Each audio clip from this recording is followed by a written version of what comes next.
Welcome to United Shades of Gray, Conversations of Race in America on WSGW. Now, here is your host, Kareem Bowen. Good evening, ladies and gentlemen. Welcome to another edition of United Shades of Gray, Conversations of Race in America. We are going to have a great conversation on today. This is going to be personally important to me, for me, and very reflective. We have in the studio today, John B. in the place to be. Good morning, good afternoon, good evening, John. What's going on? Hello, hello. Hello, hello. And also in the social media stream, as usual, we have my main man, my partner in crime, the Robin to my Batman, Mark Bassett, all the way on the West Coast. What's going on, Mark? Hey now, how's it going? I love Hey, I that like analogy. that one, Mark. Hey now. I'm a huge Adam West Batman fan. So. Me too. Okay, so Adam West was Batman? He was in the original TV series Batman. Yeah. But could he go, I'm Batman? No, he didn't do that. It was a kind of a spoof almost. So did he actually speak, or was he like the Bam Wham guy? He was the Bam Wham guy. Okay. Yeah, but he spoke. I mean, there's dialogue. Him and he wasn't a mute. He spoke. I got you. Mark. Yeah. And So, Mark, what's going on? Oh, not too much. Taking it easy this week. Beautiful weather. Give us our West Coast report. Beautiful weather this week. I'd say high or mid to high 60s, sunny every day. I'm going to go work out after the show and then hit the beach. Wow, we've had amazing weather here. It was 77 one day and a whopping 31 the next day. And I saw that. It's classic. You know how Michigan. it is. What's that? Classic Michigan. Not only Michigan, it's Midwest. This whole Midwest thing. Everybody's going up and down the roller coaster, and I'm sure it'll be like 90 degrees on next week, and we'll all be excited with pneumonia and everything else laid up in the hospital. But I'm glad to be with everyone today. There is so much that is happening in the world right now. Jonathan, what are you look like you got a smile coming from the inside. I got a smile coming from the inside because of the announcements we were just talking about. Mark doesn't know. Those of you out there in the social media Ville, those of you who are watching from social media land, when you come in, Jonathan, go ahead and share what we just found out today, Mark. The Michigan Association of Broadcasters has released finalists and some of the best of awards in their Michigan Association of Broadcaster Excellence Awards. And United Shades of Gray is a finalist for the Commercial Radio Market 2 category, Best Regularly Scheduled Personality or Team. Wow, I love that. Is there an awards banquet? There is. We want to wear a suit. We want to go for it. Man. Will you What's let that, me Mark? join, Kareem, if we get an award coming up? We got to connect with Monty, so we go in there with some plaid and pinstripes. Come on. Exactly. What are you thinking, John? Do you remember last year when we did that Breaking Bread conversation? Yes. And that was the night of the broadcast awards, and I was getting live texts from our news director saying, "This is what we won. This is what. Oh, you didn't make this one." That is so crazy. So it is. I guess, a great honor. It's fun. We're enjoying what we do. I love getting with you guys each and every week. And today, I think, is one of those reasons why I wanted to have the conversation we're going to have today. Today, we're going to be talking about reconciling faith and slavery. And some of y'all might get turned off by this conversation, but it's really not that kind of conversation. It is really a conversation that is very reflective. I am personally connected to the story that we're talking today. And we've talked about it, pieces here and there. But now I've been able to kind of work through some things, have a great deal of experiences that have happened. And on, earlier this week, I had what I think is one of the most important conversations where I was able to kind of stand toe to toe with folks who represent descendants of folks who represent, those who were a part of the slave process. Before we would have these conversations and they would be slavery, and it would be this thing that happened in history and oppression and, racism and all of these things. But this current conversation and what we'll talk about today brings it into the studio. It makes it very real.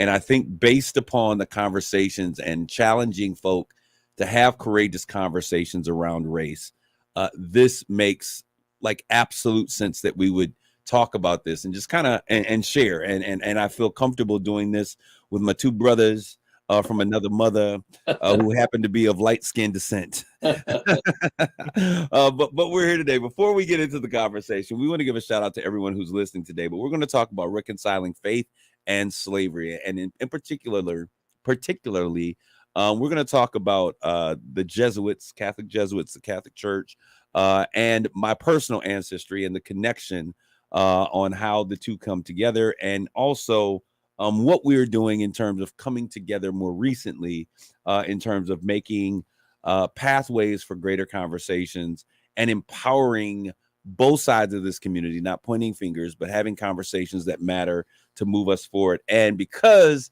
I am also a person of faith, and my man, both of my guys here are both people of faith, and Mark is a devout Catholic, and he's we've had these conversations, and he's aware of what's going on. I think it's going to be a very interesting platform for us to have this conversation. So before that we get to that, we got to talk a few things. First of all, welcome to WSGW. To all our folks out there in Joliet, Illinois, we say hello at WJOL. Those who are listening here at 100.5 FM and 790 AM, we say welcome, welcome, welcome. And those of you that are in the social media stream, we enjoy you to jump into the conversation. So today, I want to just, these are things that are hot off the press. We now know that the Supreme Court is going to take up the presidential immunity case. I don't even know where to begin having this conversation, but what are your thoughts? I don't think anybody's going to like the answer they come up with, because the people who are trying to go after all of that don't really care about the result. They care about the opinion that is given with it, so that can be used in the future for nefarious purposes. I mean, but isn't that what the Supreme Court does? They set precedents. Do you think it was a mistake, Mark, for them? Oh, go ahead, Jonathan. Yes, they set precedent. The thing is, the people going after this case, I think, don't much care about the actual result. They don't, it's not a, we need to get this done to sort this out. It is, we need to get this done to see what they say. And I see both sides to it, I guess, in the terms of, yeah, let's sort out this issue and just see what the result is. I mean, the thing I've seen a lot in this world of politics, and this is all about politics, is while somebody's in a certain position, they want something to happen that benefits them. Yeah.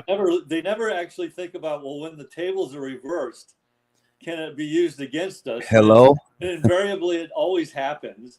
And then what I love about it is the hypocrisy of feigning like this disbelief when, 4 years ago, you did the exact same thing. I mean, are you kidding me?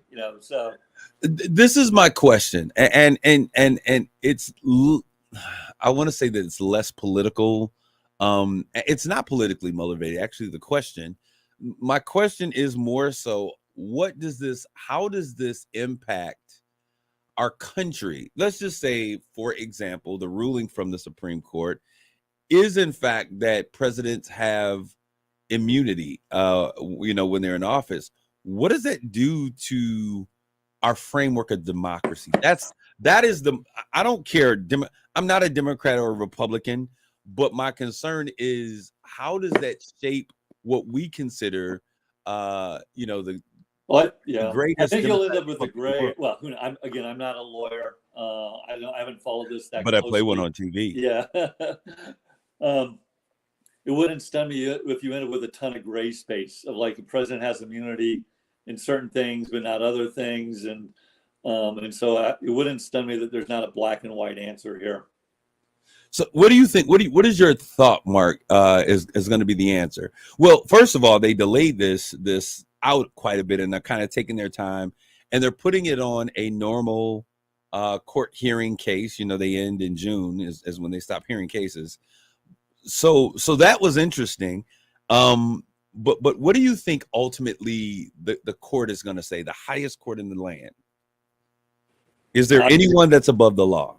Yeah, I'd like to think that they would not grant that. Again, I think there may be again where this is kind of the gray answer comes into space place of like under certain circumstances of around national security and stuff. I don't know, and so and I don't know how they're going to present the case on the things they're talking about here. I don't know. I don't think there should be immunity for what this guy's done. So, but I do think, and this is something that I think that a president has to be able to make tough decisions while he's in office, and not be worried about, oh my gosh, I'm going to go to prison when I get out. Yeah.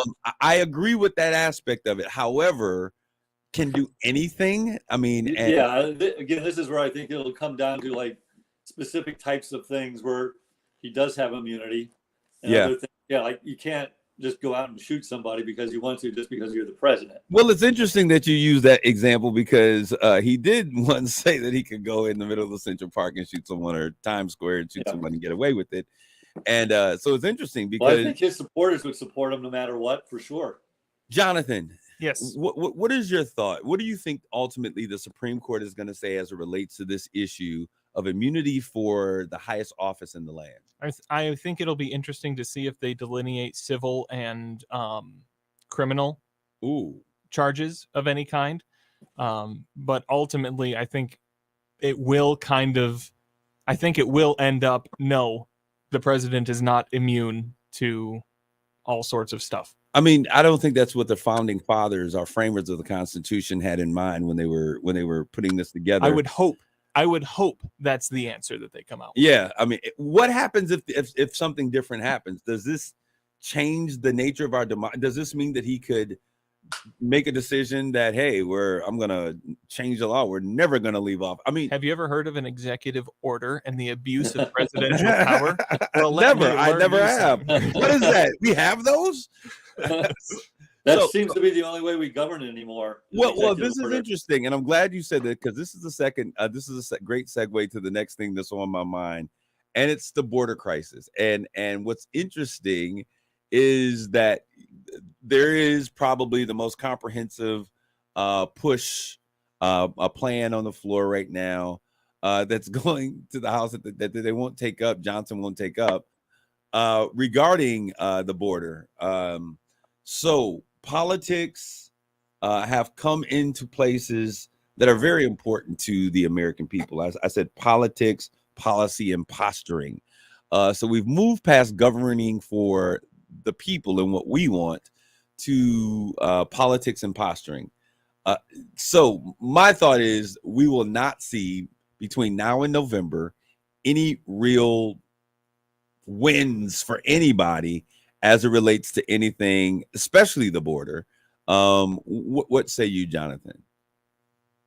Define a win. A win, anything that nobody's going to make progress on anything. Not that the public is going to like. Let's put it that way. Nothing that the public will praise. Like, well, they're not going to pass any sort of I don't believe they'll pass any sort of legislation. When is the last time a legislation passed that deals with a substantive issue that is kind of controversial or difficult?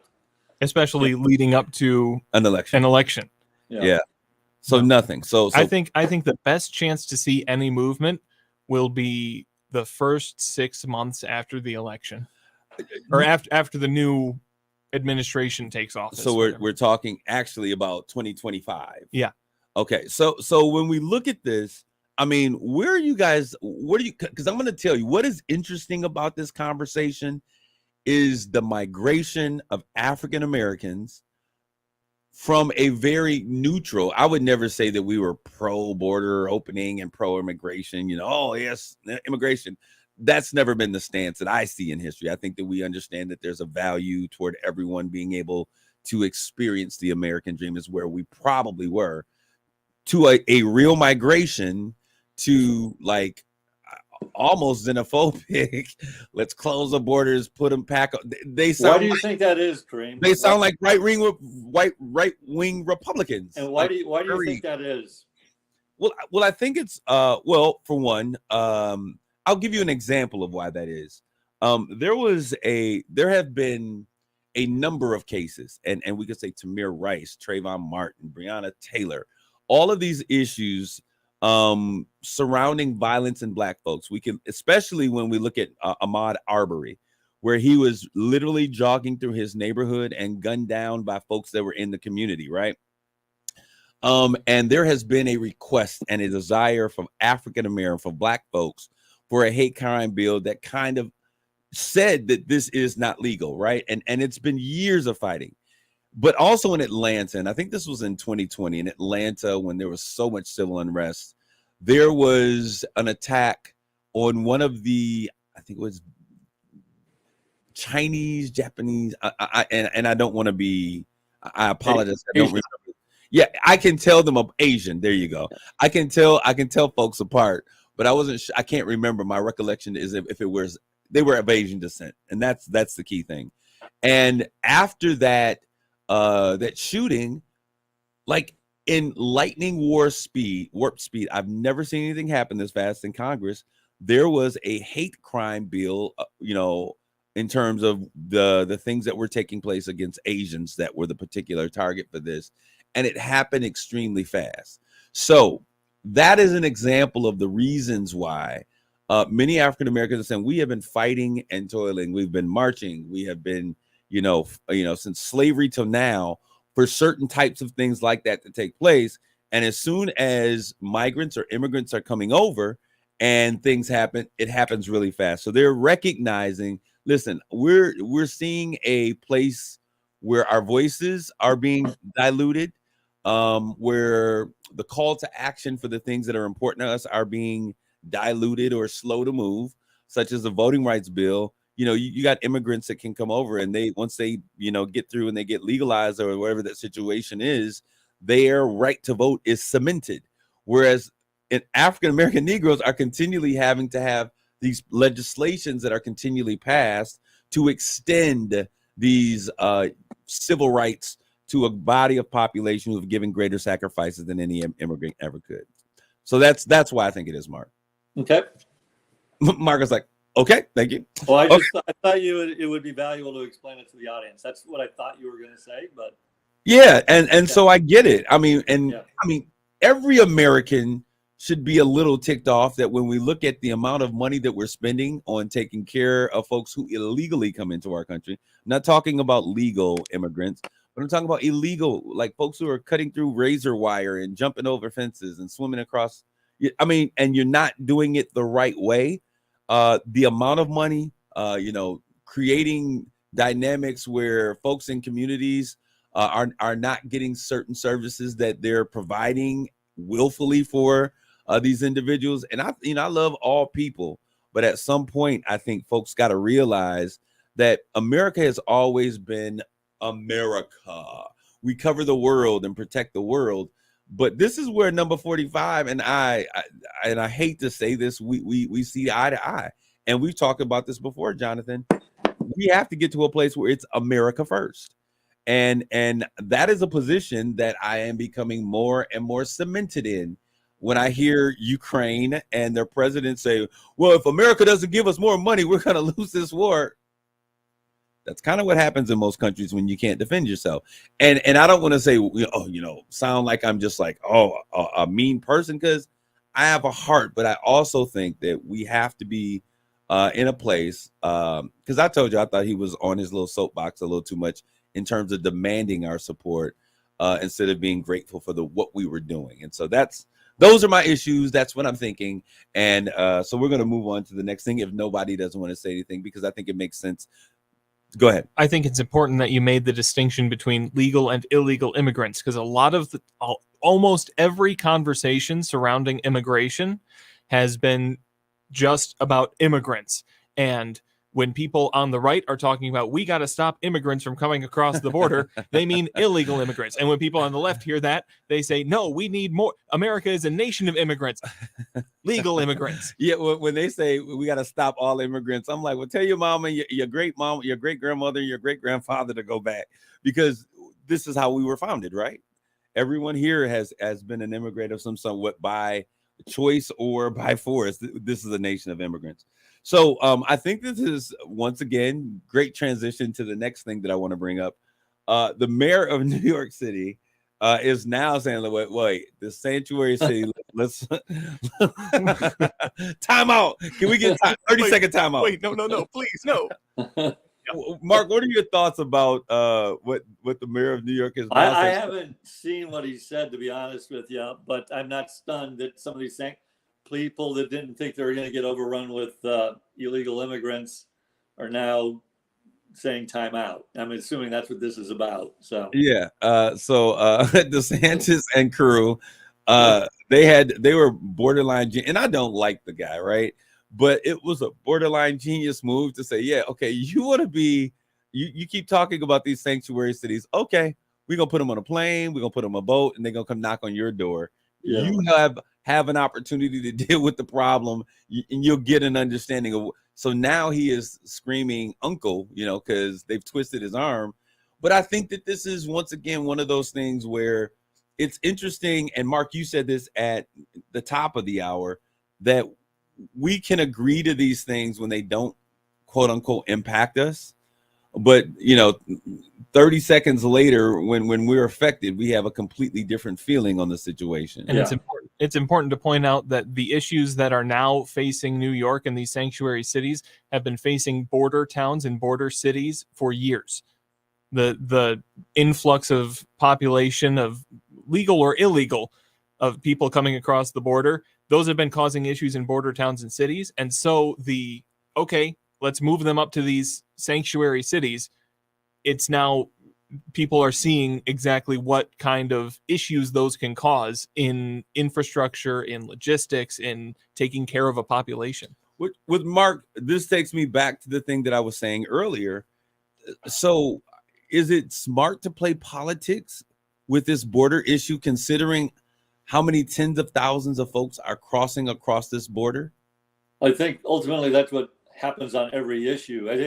I've become more and more, I used to think that, things tend to cycle, and maybe that'll be the case here. And we're in a phase of like extreme politics and no lack of cooperation or collaboration, and we'll swing back to that. But I've begun to fundamentally wonder if we've got a broken system. And I've seen a few talks on this around the primary system, and I think it's playing out in the primary system where the only people who vote in a primary are on the fringes of the party. And so you have to appeal to those people to get through the primary. And if you then try to move to the center after the primary, they'll remember the next time you come up for re-election. So it's become a professional career of appealing to the fringes of the party, in essence. Hey, speaking of primaries, what about what about Michigan's primaries? 100,000 folks in was it Dearborn decided to write uncommitted in terms. They voted all the other Democratic races, and for the national race they put uncommitted. Mark, is this something that the Democratic Party should be concerned about? I think they should be very concerned. I mean, because again, I think, we've talked about this before. I think that Donald Trump actually appeals to less people than he did before. He has a rabidly loyal base that will come out and vote for him. And Joe Biden is just kind of winning everybody. I don't think there's any well, I don't know, but I don't think there's very many Democrats that are really excited about Joe Biden. I mean, I think people are like, I think I saw something where it's like, these two guys are the two oldest guys to ever run for president, and they were the last time too. I mean, this is crazy that this is what we have to choose from.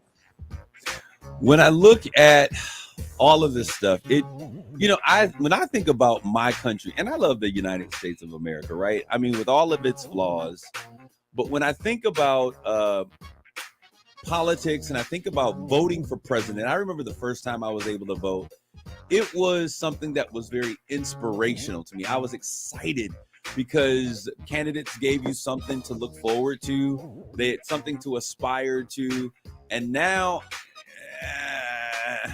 I'm trying to figure out. I've always said Donald Trump is a message of division and hate. It's not an aspirational message. And Biden can't inspire anybody. Sorry. We're going to take a break. We'll be back with more United Shades of Gray.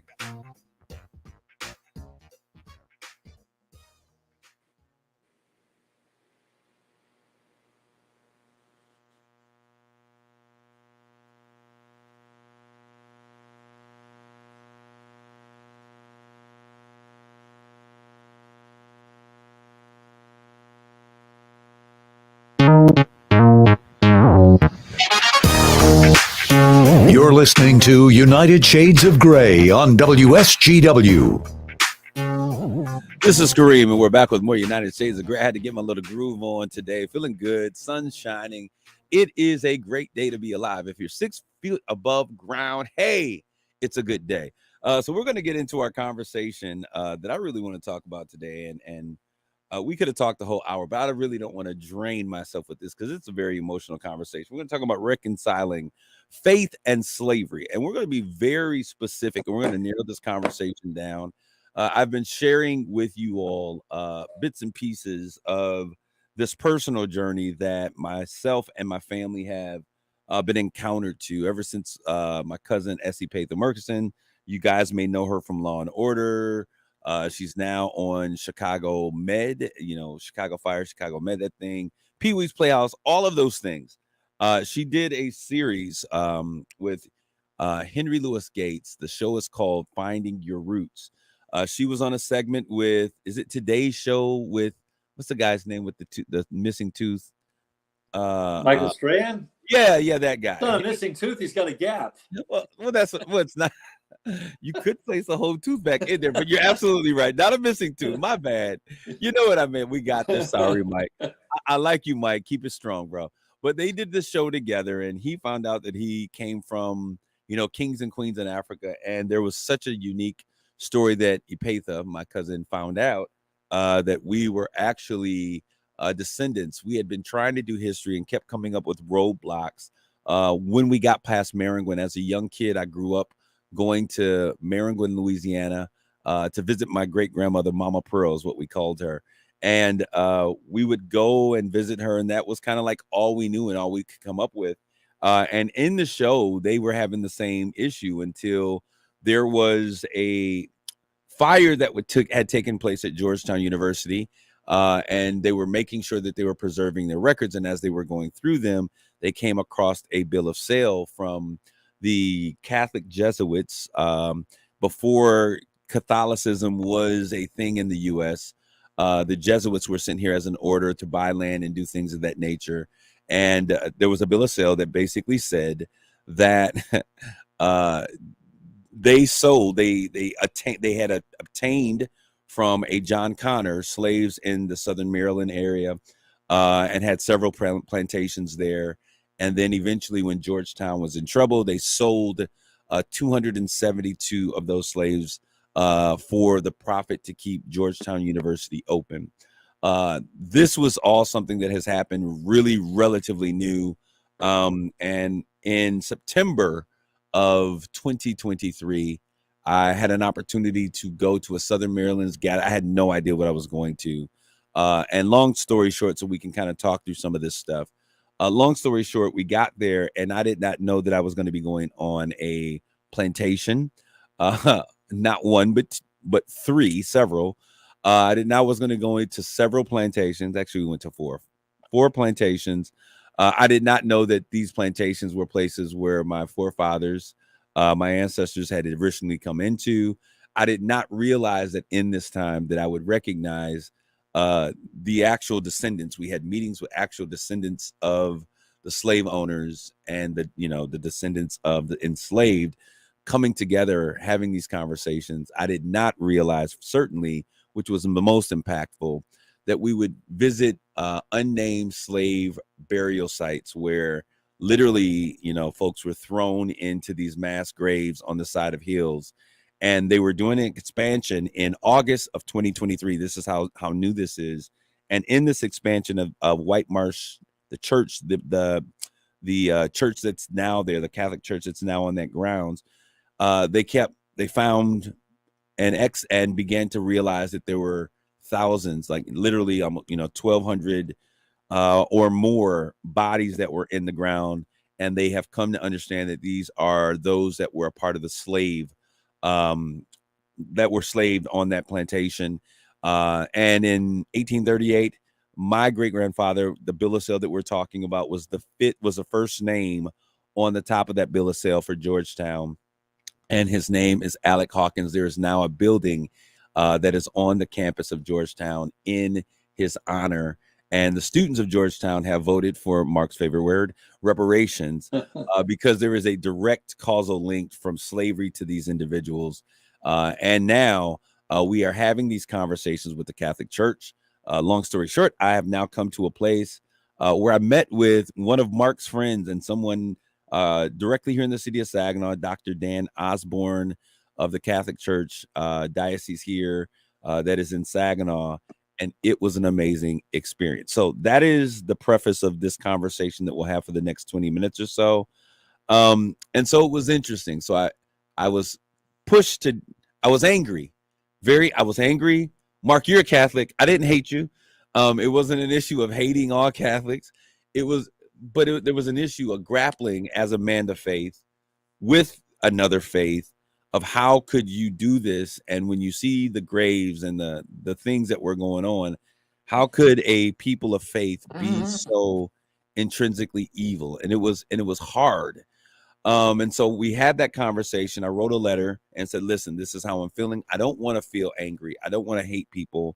My spirit is telling me to resolve these issues and have conversations.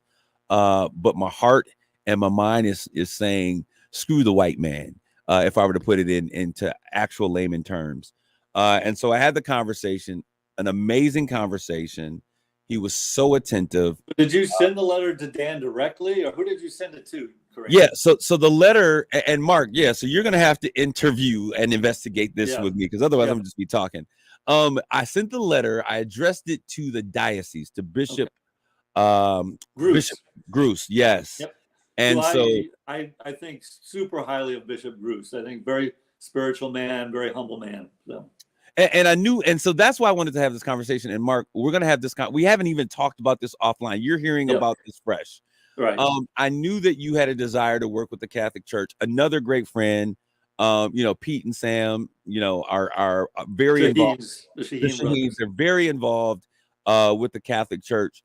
And I have amazing relationships with you all. And we have such great friendships, and we talk about everything under the sun.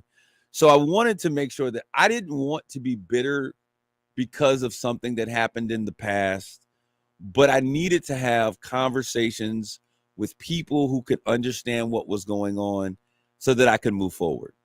If that makes sense. You were specifically, just again, so I understand as we go forward, because like you said, it's the first time I'm hearing it, you had unresolved anger towards the Catholic Church specifically. Initially, I was honestly, Mark, I'm going to be very honest. This is, initially I was just mad at white people. I was mad at white people, but I would come in here and this is why relationships and we challenge people to have courageous conversations, right? So I was being stalked by my own conversations in my head. Okay, I love Mark. Mark is one of my, I think one of my greatest friends that I have. I love Jonathan. We've been able to forge these amazing relationships. But I'm feeling this way. So, but the feeling didn't go for you guys. It went for this, I guess, fictitious person that I never saw that existed. The other white guy. The other white guy. Yeah. So that's where I was. And but I was angry, and I was angry at people of faith, and because it reminded me of what I saw in 2020 when I was saying during the whole George Floyd thing, like me being a man of faith who it really connects with folks across racial lines. And I'm praying with folks, and I'm going to these, ecumenical meetings, and not a single person reached out to me to ask me how I was until there was one, Chris Schwind, who is formerly of this area. Her husband reached out, and I barely knew him, but he thought that, who can I reach out to have a conversation to see if my Black friends are well? And so it just made me angry. So I didn't know what I had to process it. And so that's why I came to the meeting. So you sent a letter to Bishop Gruce. He obviously must have passed it on to Dan, and Dan reached out to you, or? Well, kind of, sort of. So I sent the letter in, and I communicated with the office. So, he doesn't get the emails. And so Dan initially was like, hey, I'll respond to this. Kareem will sit down and talk. But then later I got a message from Bishop Gruce saying, hey, if you think I need to handle this, I will carve out time personally myself to sit down and have this conversation. But I knew that Dan was kind of the church historian. And so I wanted to start there and then to bring Bishop in and have a conversation after I had a time to process. And so when Dan, this is what's cool. So Dan, Dr. Osborne, let me respect it, put some spec on his name. Dr. Osborne, when he came in, and we sat, he was just like, I got to be honest, as the historian of the church, I never knew this history. I never knew that this was a part of the history. And so since you sent the email, I began to study this history. And he was taken by emotion, which for me was refreshing. He didn't say, oh, that was them. Oh, we're different than them, or this is, he said, you know what? I hurt for you. I'm ashamed that this is a part of our past, but it is, and so he embraced the moment, which really disarmed me from feeling some kind of way. And I was able, literally, we sat there and as I was sharing, and I'm not a super emotional person. I'm a caring person, but because he was so receptive and he was so, what's the term that I'm looking for? He wasn't defensive. The natural thing would be to say something like, those were different times. Absolutely. It really was legal. It was accepted. None of that. He was very present. But he was very present, and he was very emotionally aware. And it allowed me to finally, because now I got to tell you, I shared with him pictures that I took back in September. I haven't shown these pictures to my family. I haven't looked back at these pictures, because after seeing everything the very first day when I got in the car and I put the keys in the ignition and I took my mom with me so she could have the experience, I literally fell apart in the car. Just sobbing. And I was happy because I had learned this rich history. I was sad because so many people were just kind of cast aside like worse than animals. I was angry.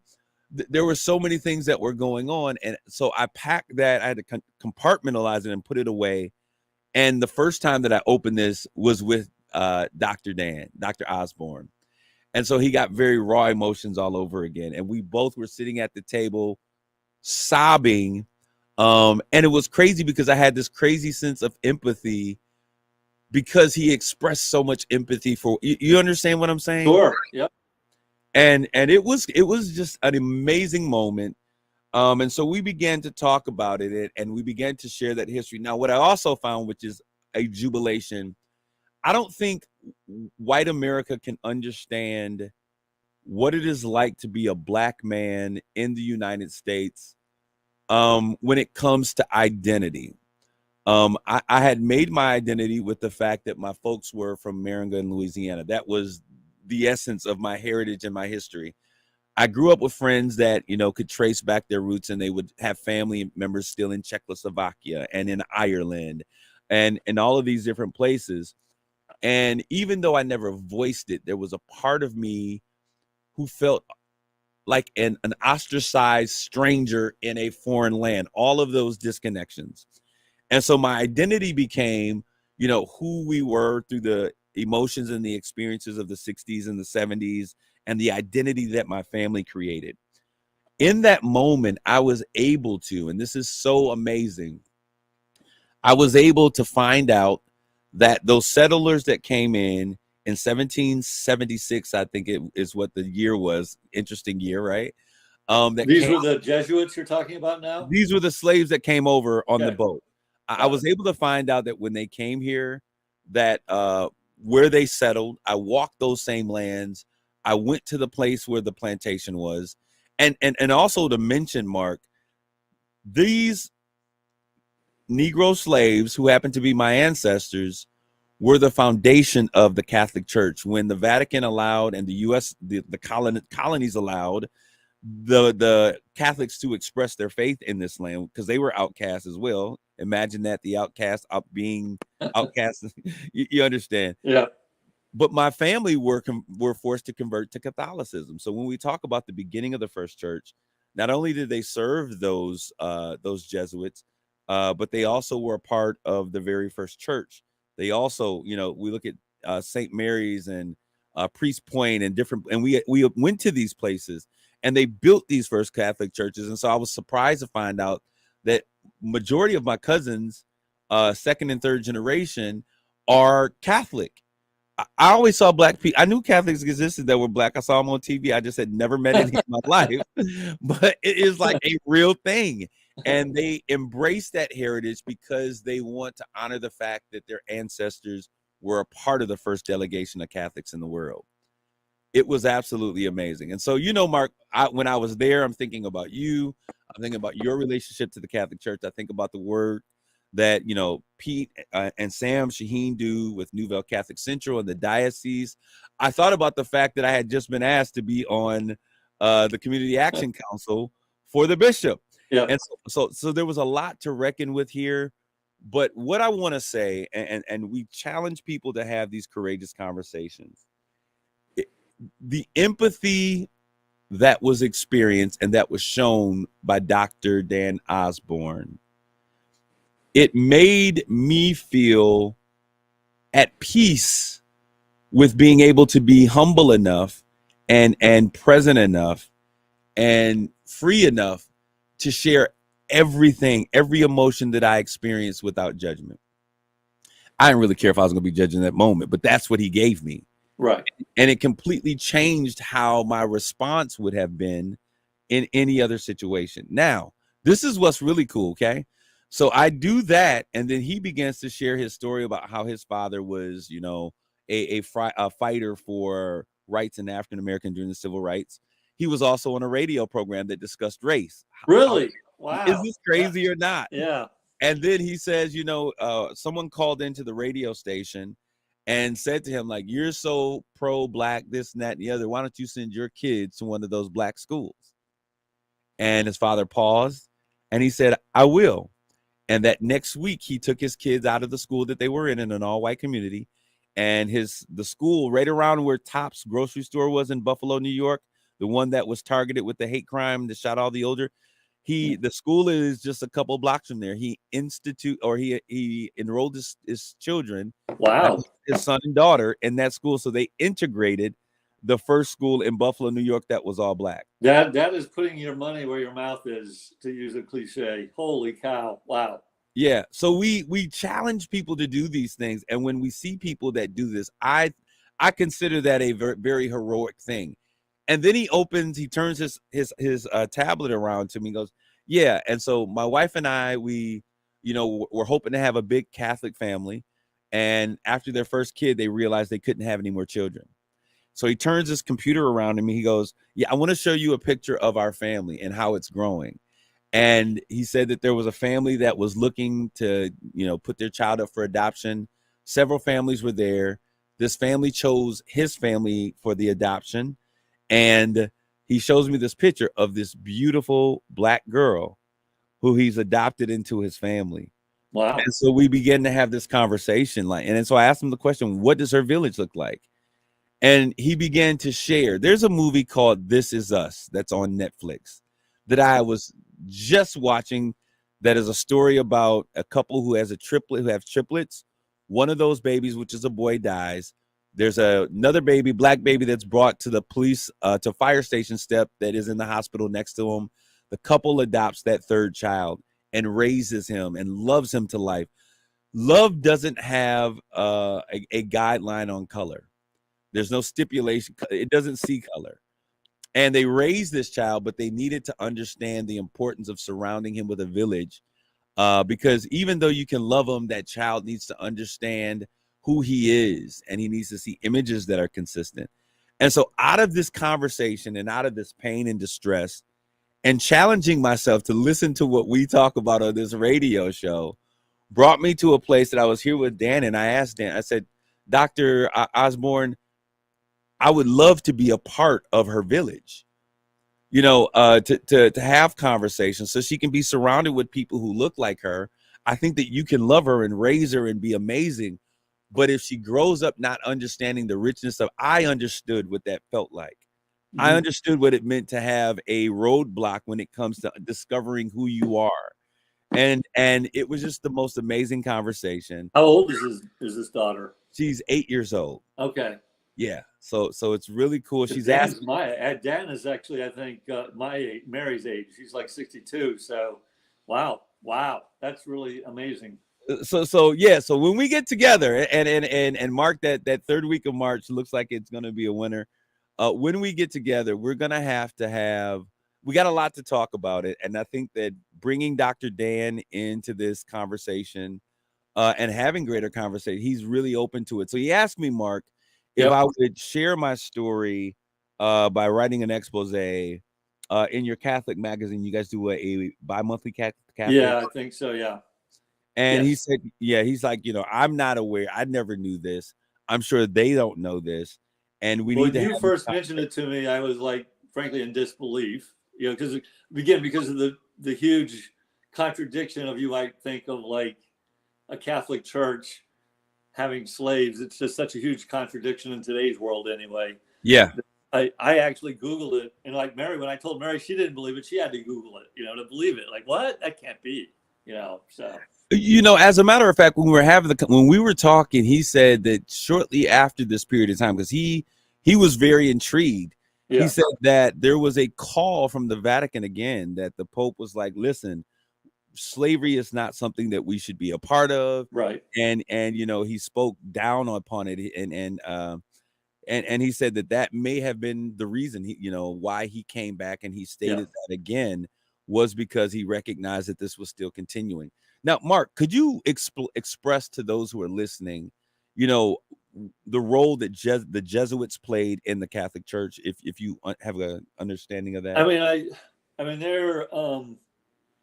there are many different orders of religious. So there's multiple Holy Cross, Jesuits, Dominicans, and so there's all different orders, and they have different callings. I think the Jesuits are most known for being really intellectually oriented, super strong theologians, and starting up a lot of schools in the U.S. And they're all typically very high academic kind of schools. So they're almost like theologians of the church in a sense. Well, this is the cool thing, and this is what I continually share with people. This was one of the bright lights in this. There is at St. Francis Church in Southern Maryland, there was a Father Peter Claver. I'll never forget his name the rest of my life. As we were learning the history, Father Peter Claver was one of those folks who said, look, slavery is wrong. And the fact that we have slaves is wrong. He didn't own slaves himself. And he spoke out against the church selling slaves to keep Georgetown open. Yeah. When they wouldn't listen, he went and he warned the slaves that the ships are coming to take you away. And so many slaves, like my fifth great grandfather, they ran and they hid. My grandfather was a rebel. My fifth grader, he was a rebel, so he kept running away from the plantation. and to see the letters saying, if you find this Negro, Alec Hawkins, please bring him back. He's a runaway. But Father Peter Claver was one of those figures that we see also in the civil rights. Everyone in history did not have the same sentiment of hate. And we could not have as a people, if you're Black, if you're a woman, if you're LGBTQ plus, you could not have the freedoms that you have if you didn't have people who were bold enough to step across the line to stand up for your rights and for solidarity. And so, Father Peter Claver, I certainly appreciate you. There is a coalition of reconciliation that's taking place right now. Google GU272 Descendants Association. There are stories that are now unfolding, and we're finding that many of the churches, many of the schools that the Jesuits put together all had a very similar history. So we're building relationships across descendants. I'm meeting cousins every single day. It is absolutely amazing. It is exciting, but it is also a challenge. I want to thank you guys for tuning in with us today. Mark, my man out there on the West Coast, keep that warm weather coming this way. My guy, John B. in the place to be. I certainly thank you for all that you do. And those who are listening at home, God bless you all. Grace and peace.